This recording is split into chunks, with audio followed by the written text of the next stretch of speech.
Every patient deserves the right to a safe and clean surgical environment. Similarly, everyone working in the operating room suite has the right to be protected from potentially harmful pathogenic microorganisms. Contamination in the operating room can come from various sources. The patient, healthcare personnel, and inanimate objects such as equipment for measuring vital signs are all capable of introducing potentially harmful microorganisms to the surgical environment. Efforts to confine contamination, together with a well-developed sanitation program, can reduce the risk of developing a healthcare-acquired infection, otherwise known as an HAI. HAIs account for over 100,000 deaths and millions of infections annually in the United States. The content of this video is in accordance with the latest AORN recommended practices for environmental cleaning in the perioperative setting, and the evidence-based guidelines for disinfection and sterilization in healthcare facilities from the Centers for Disease Control and Prevention. Some of the content of this video may supersede the currently published AORN recommended practices for environmental cleaning. All content of the video was current as of the time of filming and publication. AORN also recognizes that there are numerous types of settings in which perioperative nurses practice, which include not only the traditional OR setting, but also ambulatory surgery centers, physicians' offices, cardiac catheterization suites, endoscopy suites, and other areas where operative or other invasive procedures may be performed. In this video and accompanying study guide, we will describe the importance of cleaning and disinfecting the OR suite, demonstrate the principle of confine and contain, discuss strategies to properly evaluate EPA-approved disinfectants registered with the U.S. Environmental Protection Agency, EPA, as a hospital-grade disinfectant, differentiate between preliminary, interim, and terminal cleaning, and list the high-touch areas within the OR that should be cleaned and disinfected.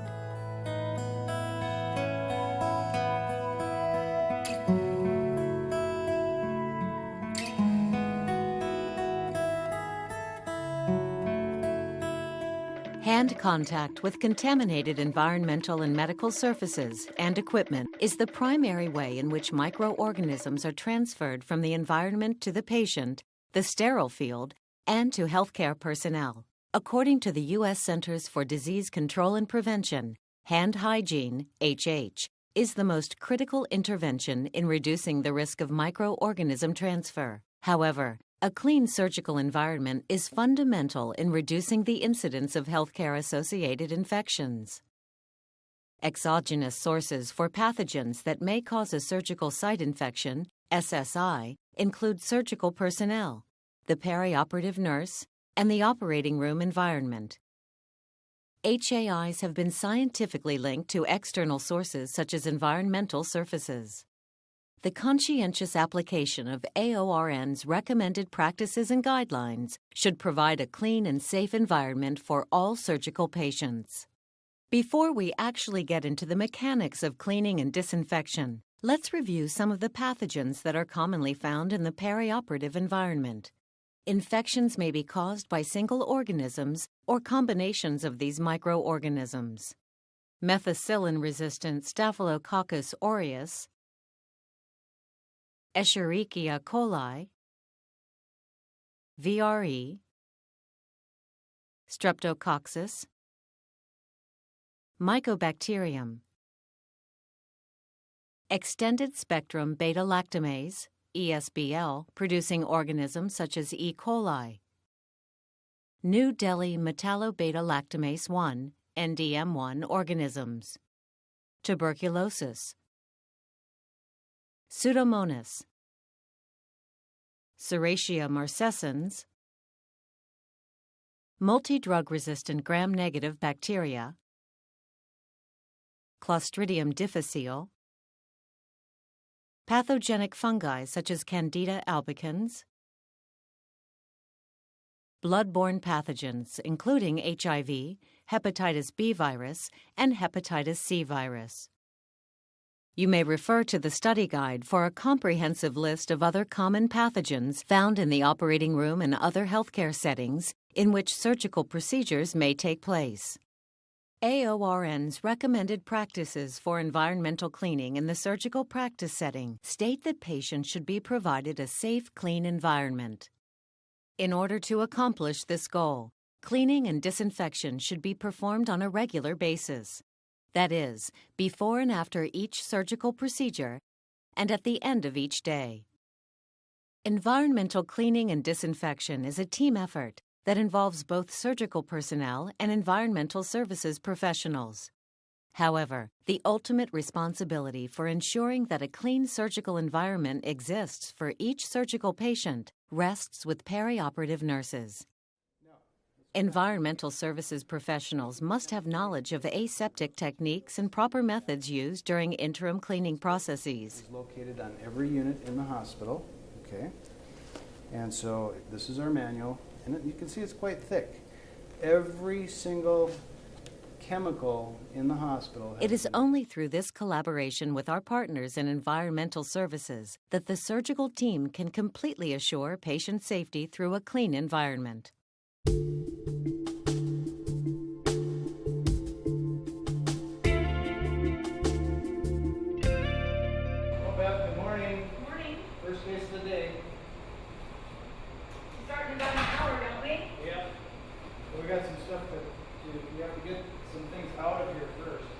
Preliminary preparation of the OR is completed by the circulator and scrub person prior to the first case of the day. Assistance can be provided by the environmental services professional. What if you clean the lights and I'll clean the tables? Sounds good. Environmental services personnel can also provide assistance with interim cleaning and are usually responsible for the terminal cleaning of the operating room. One way of ensuring that the perioperative nurse is protecting the patient from a hospital-associated infection, HAI, is the use of standard precautions. Every patient should be considered a potential contaminant in the environment and as such be treated exactly alike regardless of procedure. Thus, standard precautions should be practiced by all staff members to minimize the risk of disease transmission no matter the condition of the patient. AORN recommends that the patient be provided with a clean, safe environment. A facility-approved, EPA-registered facility-grade disinfectant should be used to clean floors, furniture, and equipment in the surgical suite. These items are classified as non-critical items, meaning that they come in contact with intact skin and require low-level disinfection. The selection and use of low to intermediate level germicides are a matter of judgment, guided by product label instructions and regulations. Facility infection preventionists should be involved in the selection of the proper agent for use in the environment.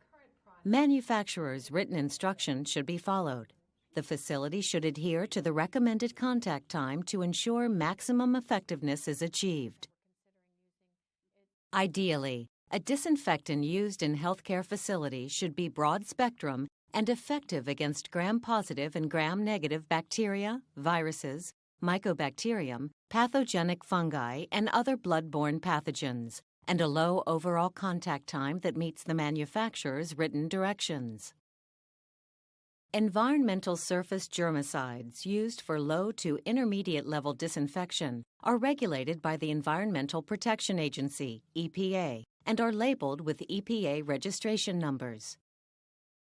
The product labels specify indications for use of the product and provide information on the range of microbial activity.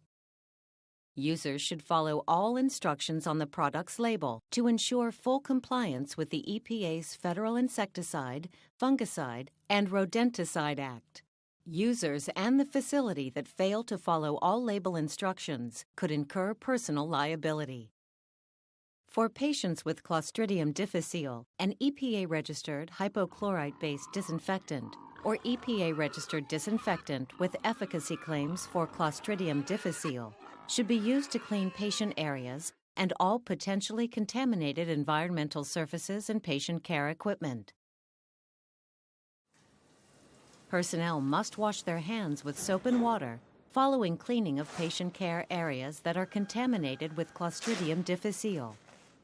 Alcohol-based hand rubs are ineffective against this organism because it is a spore. The emulsion created when using soap and water together, with the mechanical action and friction caused by rubbing the hands together, gets the spores off the hands and rinsing washes them away.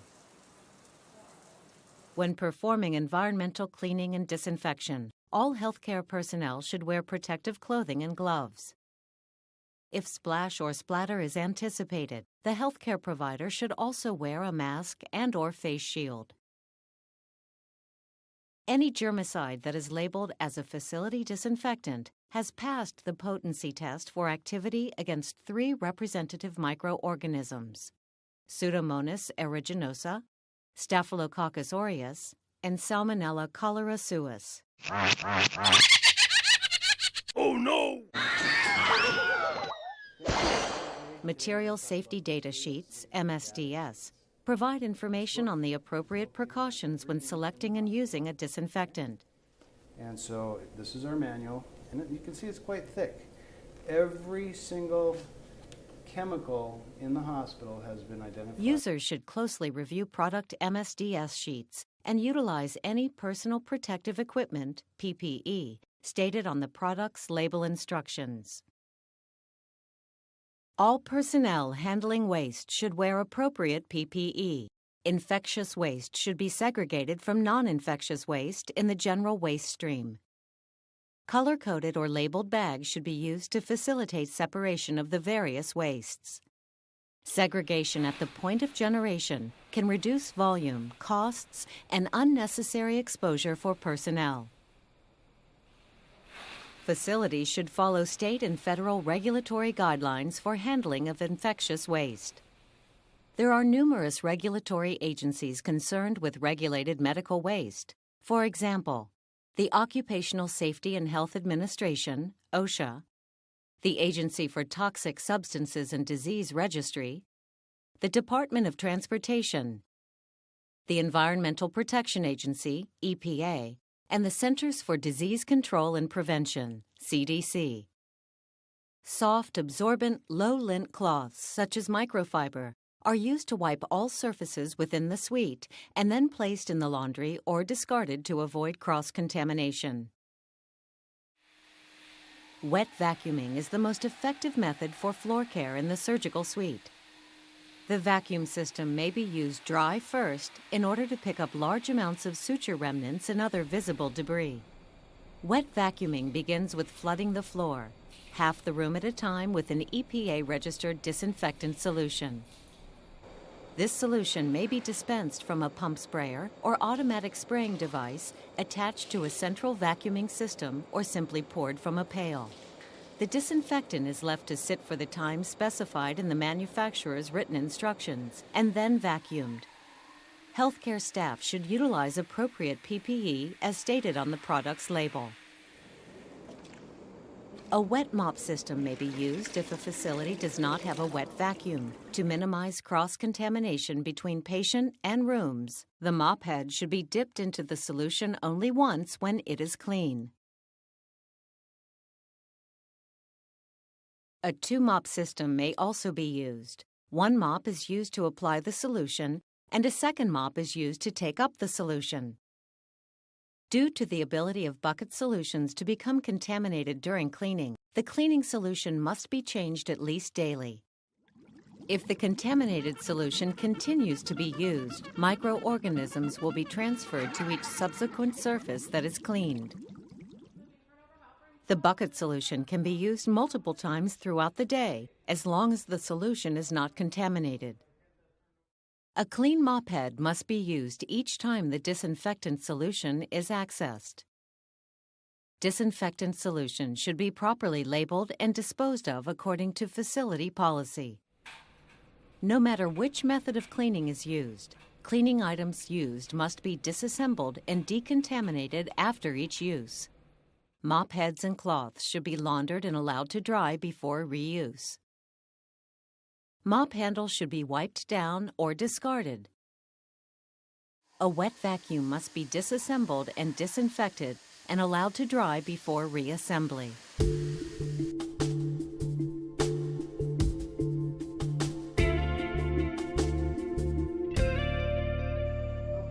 It is the responsibility of the scrub person and circulator to properly prepare the procedure room before the first case and ensure that the room is thoroughly cleaned prior to subsequent cases being set up.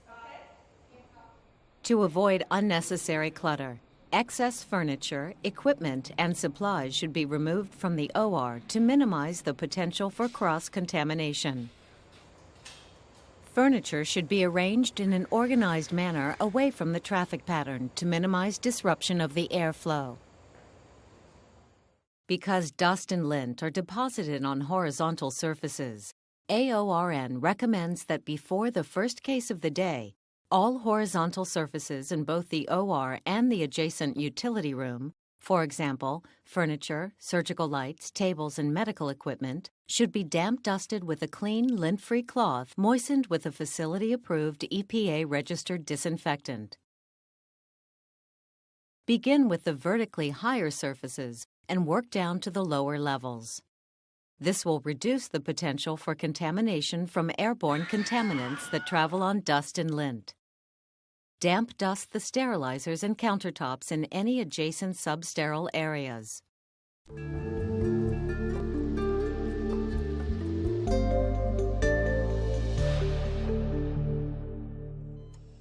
Prompt cleanup and decontamination of potentially infectious materials such as blood or other body fluids helps maintain a safe and clean surgical environment. When cleaning spills of blood or any other potentially infectious material, use gloves and any other PPE that is appropriate to the task, according to the Blood-Borne Pathogen Standard from the Occupational Safety and Health Administration, OSHA. Spills of potentially contaminated materials should be cleaned up as quickly as possible. Fluids and debris left on the floor may be tracked to other areas either by human or equipment.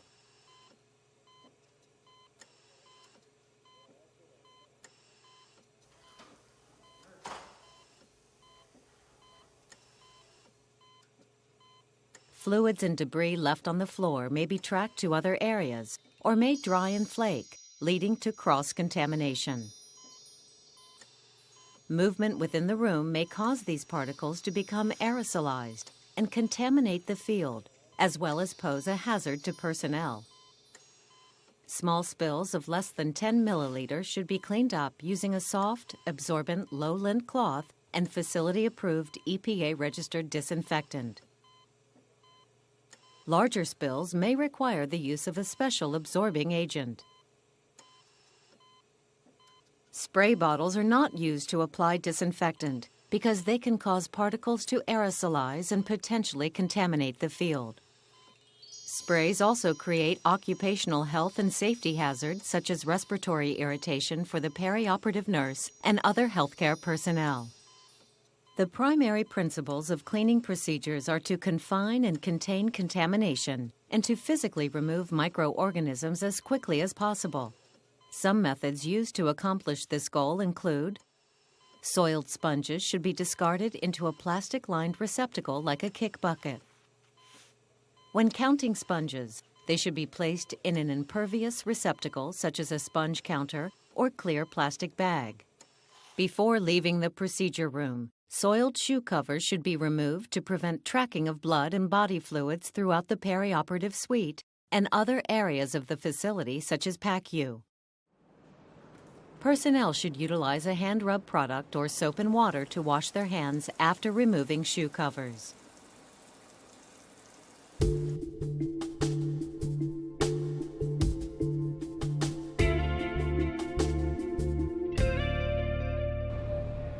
Moving turnover help room 12, moving turnover help room 12, please.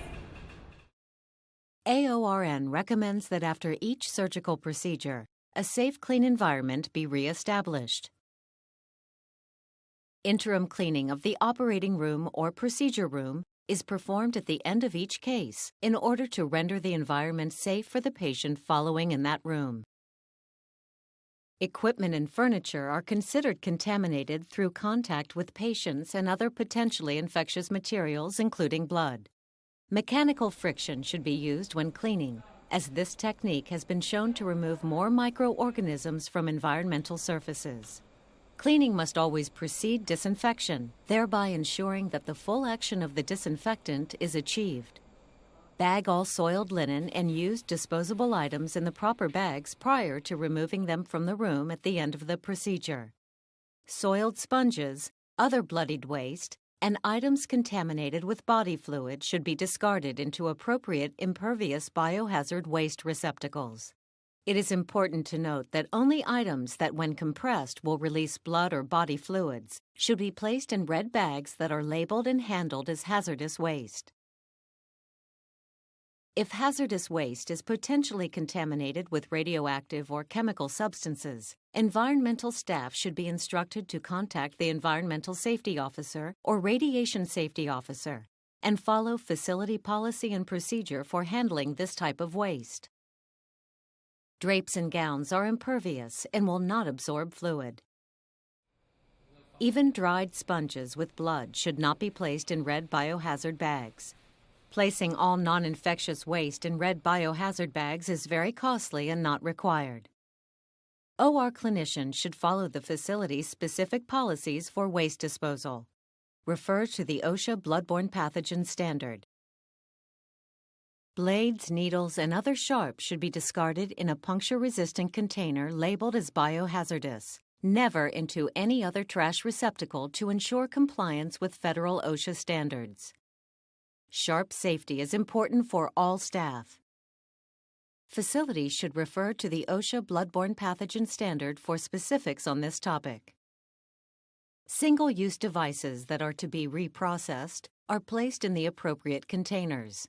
These containers also must be labeled as biohazardous.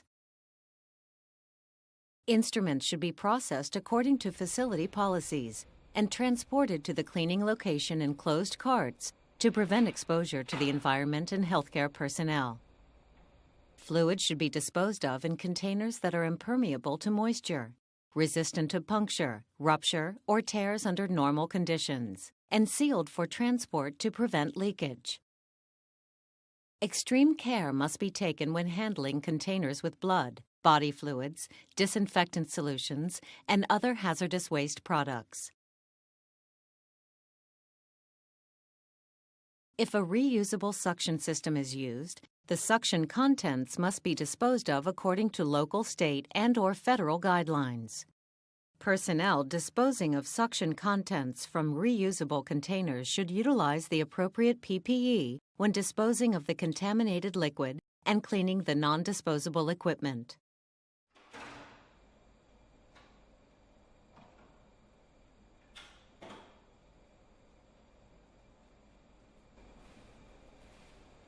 Red biohazard bags are disposed of in specially marked containers.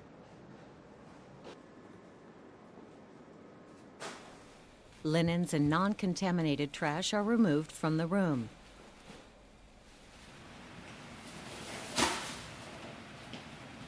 If sharps containers are full, they should be sealed and discarded according to the facility's regulated waste disposal policy. All horizontal surfaces of tables and equipment, including the anesthesia machine, should be wiped down with a lint-free cloth moistened with a facility-approved EPA-registered disinfectant.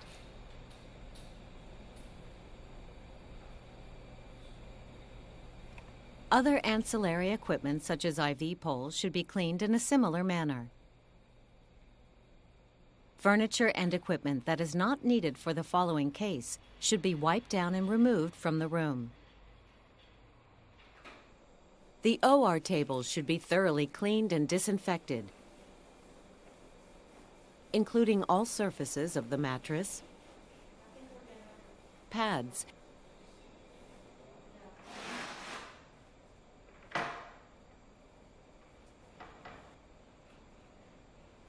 and screw connections of the operating bed. Special attention should be paid to specialty beds to ensure that all potential areas of contamination are fully cleaned and disinfected.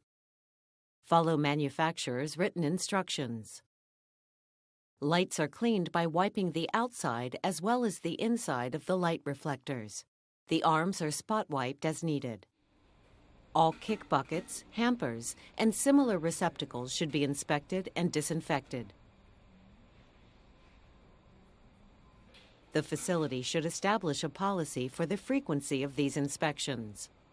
The floor is mopped with a new or freshly laundered mop head. Be sure to use either new disinfectant solution for each OR suite cleaned, or use a new mop head for each room, and dip in the disinfectant solution only once.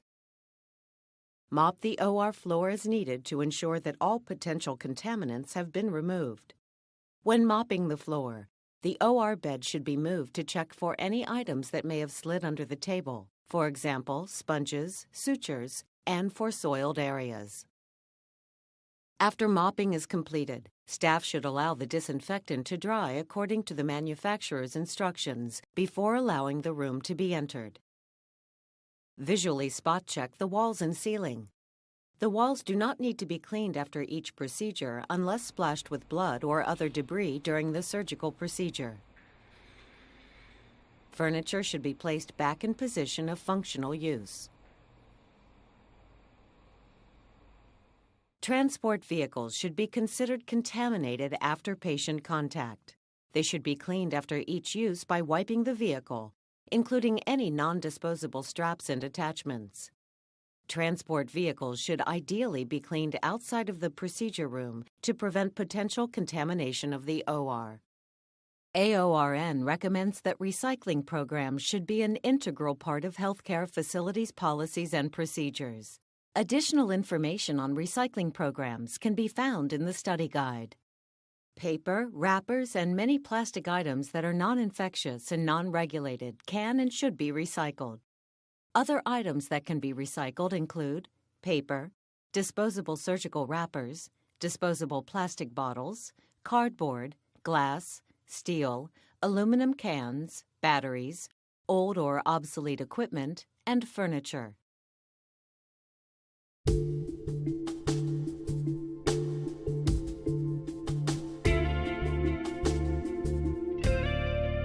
Operating rooms, in which procedures may be performed, regardless of whether they are used, should be terminally cleaned once during each 24-hour period during the regular work week. The work week is defined by individual facilities. For example, in an ambulatory surgery center, the work week can be defined as Monday through Friday, whereas in a large medical center, it could be Sunday through Saturday. In addition to the cleaning outlined previously for interim cleaning, the following areas should be cleaned during daily terminal cleaning: surgical lights and external tracks, fixed and ceiling-mounted equipment, all furniture and equipment including wheels, casters, step stools, foot pedals, telephones, and light switches, hallways and floors, handles of cabinets and push plates, ventilation face plates, horizontal surfaces including tops of counters, sterilizers, fixed shelving, substerile areas, scrub utility areas, scrub sinks. All furniture should be thoroughly scrubbed with an appropriate disinfectant. All removable parts should be disassembled and cleaned with the disinfectant. Casters and wheels should be cleaned, and debris such as suture strands removed.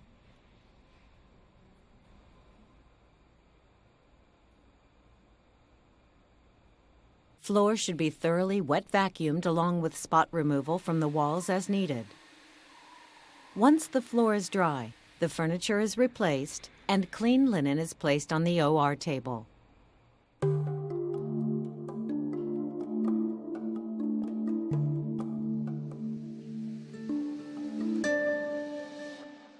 In addition to these routine daily terminal cleaning procedures, a weekly and/or monthly cleaning program, set up with environmental services, should be established in the surgical suite. This will mitigate the risk for buildup of dirt, debris, and other gross organic soil on environmental surfaces and medical equipment. This weekly or monthly cleaning is in addition to the daily terminal cleaning that has already taken place. It includes thorough cleaning of ceilings, walls, floors, air conditioning grills, return air vents for heating system, sterilizers, and scrub solution dispensers, medication and transplant refrigerators, bone and tissue freezers, and ice machine. Refillable scrub solution dispensers are not recommended as they can become contaminated and serve as reservoirs for microorganisms. Kick buckets should be washed and disinfected using a facility-approved EPA-registered disinfectant. All cleaning equipment should be disassembled, clean with a facility-approved EPA-registered disinfectant, and dried before storage. Equipment is cleaned to prevent growth of microorganisms during storage and to prevent subsequent contamination of the surgical setting. Perioperative personnel should store the equipment in a manner consistent with the manufacturer's instructions. A weekly or monthly schedule should be developed for these cleaning activities and should be documented on the master schedule that is kept in the department.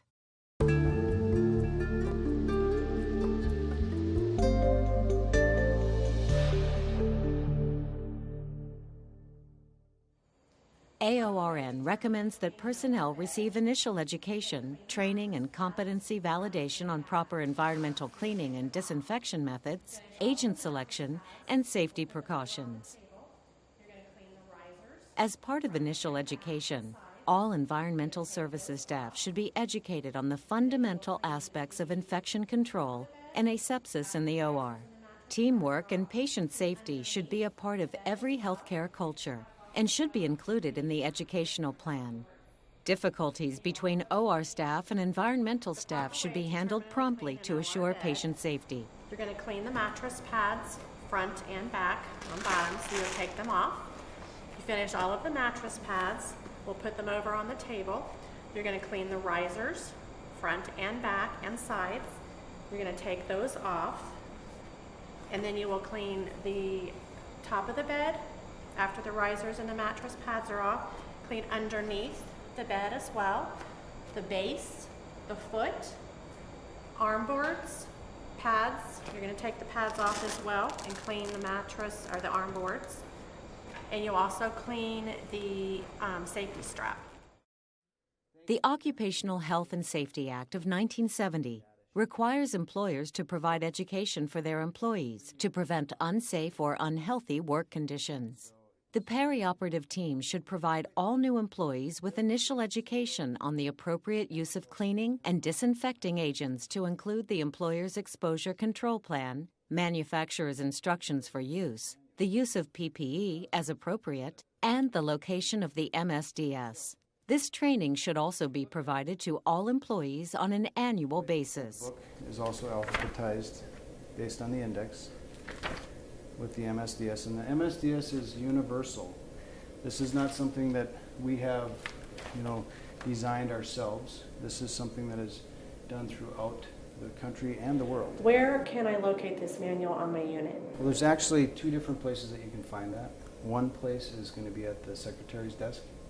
The other place is it's online, so it's accessible to anybody from any computer workstation. AORN recommends that policies and procedures for environmental cleaning and disinfection should be written, reviewed annually, and readily available in surgical practice settings. Policies and procedures for environmental cleaning and disinfection should include identification of responsible personnel, competency validation, standard cleaning and disinfection procedures, frequency of cleaning and disinfection, chemicals approved for use, labeling of secondary containers, required PPE, and cleaning and disinfection for special cases, such as those patients with transmissible infections.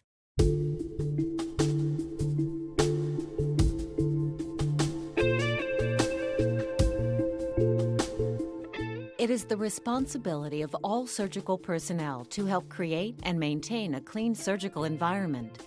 before and during the surgical procedure in order to reduce the patient's risks of acquiring a postoperative infection. The ultimate responsibility, however, rests with the perioperative nurse. Cleaning and disinfection procedures should be carried out in a way to reduce the risk of exposure to potentially infectious microorganisms for both the healthcare provider, perioperative nurse, and the patient. The conscientious application of AORN's recommended practices should result in a clean and safe surgical environment and an ecologically astute perioperative team member. Finally, perioperative staff should evaluate all cleaning and disinfection policies and procedures, at least on an annual basis, to ensure continued compliance with the latest evidence-based standards.